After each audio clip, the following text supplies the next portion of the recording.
So I recently got myself a dartboard, and then I began with my first attempt throwing the darts one by one on the dartboard. But then I just realized that I wasn't even able to hit the dartboard even once, let alone the bullseye. So then I went for the second attempt. Now, before my second attempt, I calmed myself down and took a moment to focus and then started throwing the darts.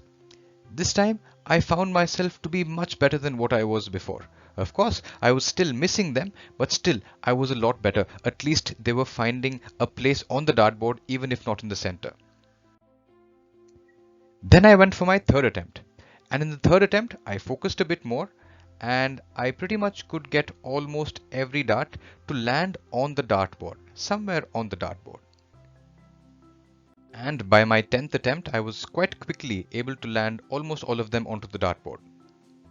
So I was quite happy with my progress, and then I started practicing a lot, but even in my 100th attempt, I could not manage to put everything onto the bullseye. This was not something I could achieve. And this teaches me something very important about percentiles. So this game gives us a very good idea of how percentiles work. Let us talk of your first throw. Maybe in your first throw you're very bad, you miss it completely, and we could perhaps consider this as a score of 10 percentile. Okay? Now, the moment you focus even a little bit, if you just balance yourself, focus your mind, and you throw it a little better, you will find that you improve drastically. So you might find yourself going from 10 to somewhere around 40 with just a little bit of work. The next thing that you'd see is with just a little bit of more practice, you'll find yourself maybe going from 40 to 60. Now, when you start putting in more effort, you will find that there's progress, but the progress won't be as quick. It won't be as rapid. So maybe to go from 60 to 70 will take you a little more effort. And then maybe when you put in some more effort, you just find that you go from 70 to maybe 75. And then as you keep putting in the effort, you go to maybe 80, 82, 83, 84, and so on, as close as you can get to the 99.99 or the 100 percentile mark. Now here's the point that I'm trying to make. Maybe you started off with just 10 percentile, but just with a little bit of attention, you can immediately go from 10 to 40. And then with a small amount of work, you can go from 40 to 60. And then even if you add a little bit of more practice to this, you will find yourself immediately reaching 70. What I mean to say is that for an exam like the LSAT-India, or any exam for that matter, the distance between 10 and maybe 60 is not quite as much as you think it is. It just requires you to have some discipline, to have some confidence and practice a little bit. Therefore, do not feel that there is too little time. Instead, utilize the time at hand and you will see that you progress immensely. There are some things that could help you, especially when the exam is around the corner. Perhaps the most important amongst these is the discipline of the mind.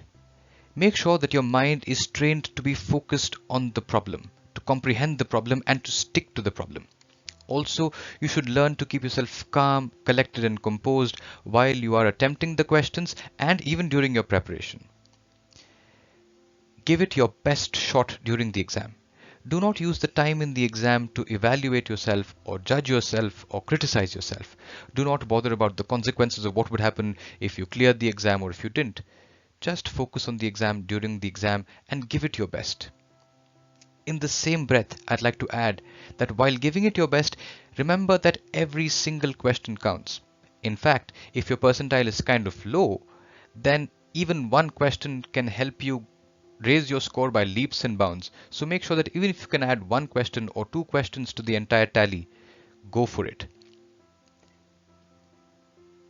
You remember, logical reasoning has this thing called logic games. So treat this exam like a game.